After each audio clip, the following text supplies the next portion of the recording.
Okay, here we go. The next chore will be cleaning out the chicken houses. I'm going to try to clean out both these chicken houses right quick. Got the neighbor's tractor and his manure spreader. So one thing you got to remember if you're cleaning out your chicken houses, if you're going to use it for the fields or fertilizer, you want to let it set for a minute. Don't just take it right out of here and dump it on your garden for sure. It'll kill everything in there because it's really rich in nitrogen. So that is the problem. When we clean out our alpaca houses, we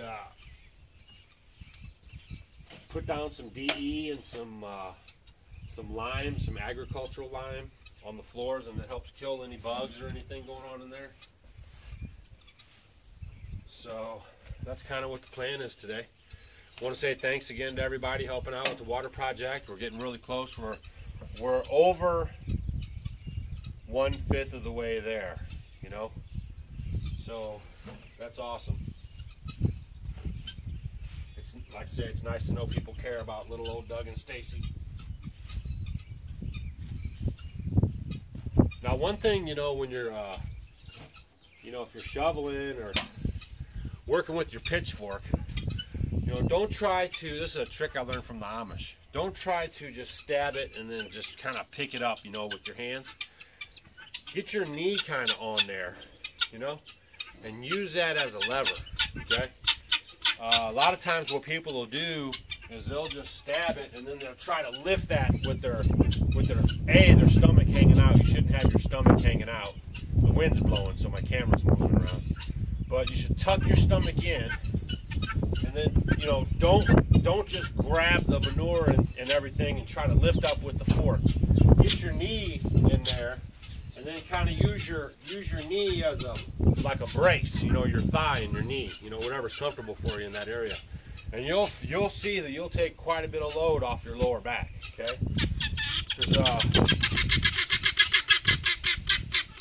gotta love those guineas.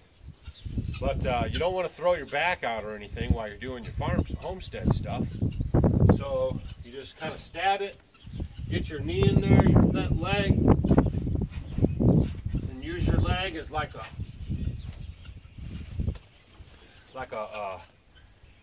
you know, what do they call it? Counterbalance or whatever.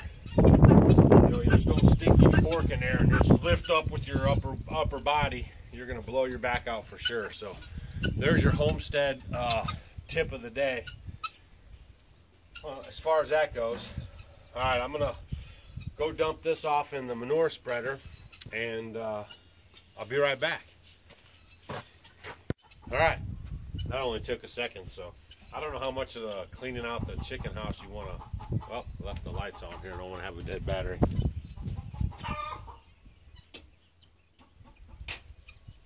You don't want to borrow your neighbor's stuff and then have it. Oh, and when I say neighbor, it's not like that guy over there by the red barn, obviously. But he lives quite a bit of ways from us. But he's a real nice guy. I do a lot of helping him around his farm and homestead and stuff. And he's in his 70s or whatever. But you know, he's got this equipment. He said if I need to borrow it, I can borrow it. So we take advantage of it. I'm going to try to get after we get the water project get it in. That'll. Then we can start getting our manure spreader and just a few other little things. We need to get some shears for the alpacas. I don't know if you know this, but alpacas, you know, aren't like sheep. Alpacas are almost rated individually for the fiber.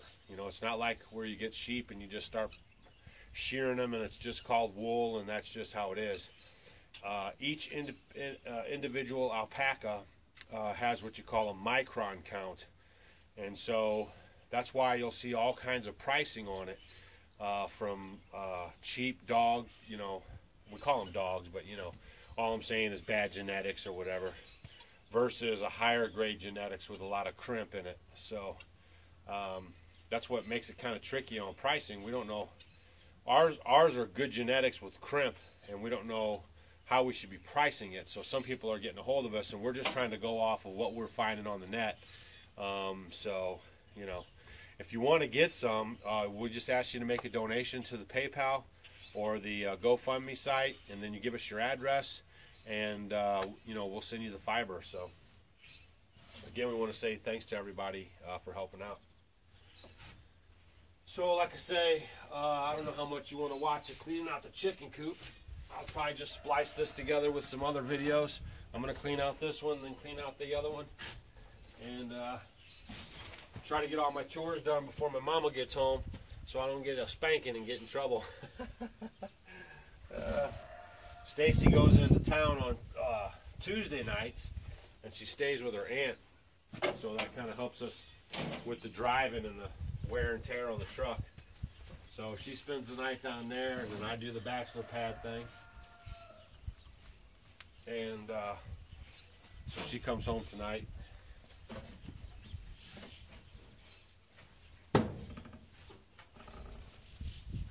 And like a good wife, she'll be, you know, asking me what I got done. What'd you get done? She comes in, she starts looking around as soon as she comes through the gate. She's trying to spy out the things I've done. I got a few things done now. She'll notice.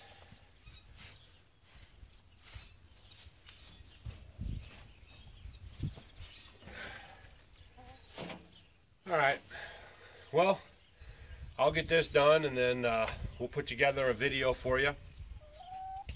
One of our gals asked for a video about making yogurt. We've already done that. We did it on the wood cook stove. I sent you a link. Stacy's got some, she's going to drop off a video too right after this one, and it's going to be basically the woman's perspective of living off the grid.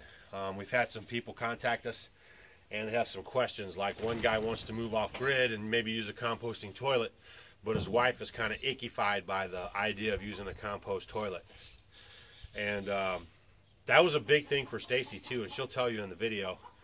She wasn't sure how that was going to go down. She definitely wasn't going to do an outhouse, so we had to come up with a idea that was acceptable to her. And then when we first started doing it, it was like, but then like you'll hear in her video, she said no problem with it. So there's no problem with composting your toilets in the bucket, and then as a matter of fact, you're returning that to the earth because that compost is really good. So let's see. So yeah, if you got questions or you want us to do videos about stuff, just leave it in the comments. I'll put together a couple of the chores I've been doing the last couple of days on a video, and I talked to the water guy again yesterday because since we're getting kind of close, I just wanted to make sure we were on the same page and all the pricing was right. I had one guy contact me from Texas, I think he's from, and he works in the water business, so he gave me an idea where I could save a little bit of money on the pipe that goes from the barn to the house. So I'll be checking into that too.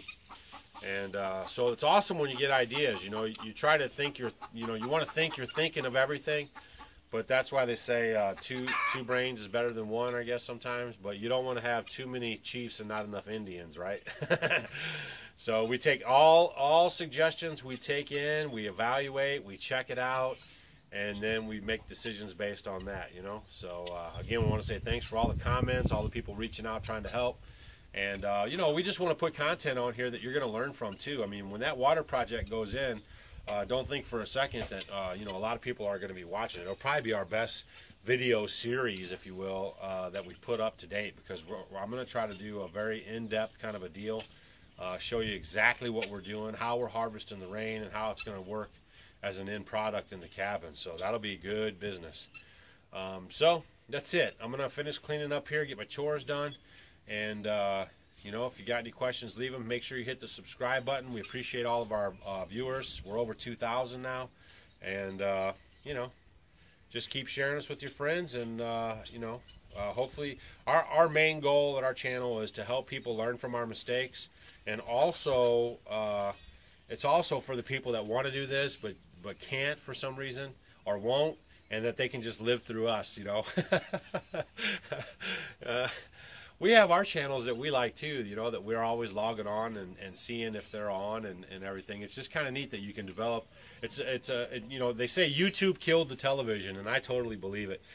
You can watch these shows and you build like this relationship with the people on the channels that you watch, and it's just I I don't know, it's just totally different than television, you know, and the people that are on it that comment, and then, you know, we respond to the comments and we build a dialogue and we're involved with each other. I mean, that's neat, you know, it's kind of a neat deal. So that's it. So I'm just rambling now, and I'm probably just going to turn it off. So I'll check you guys out next time, and that's it.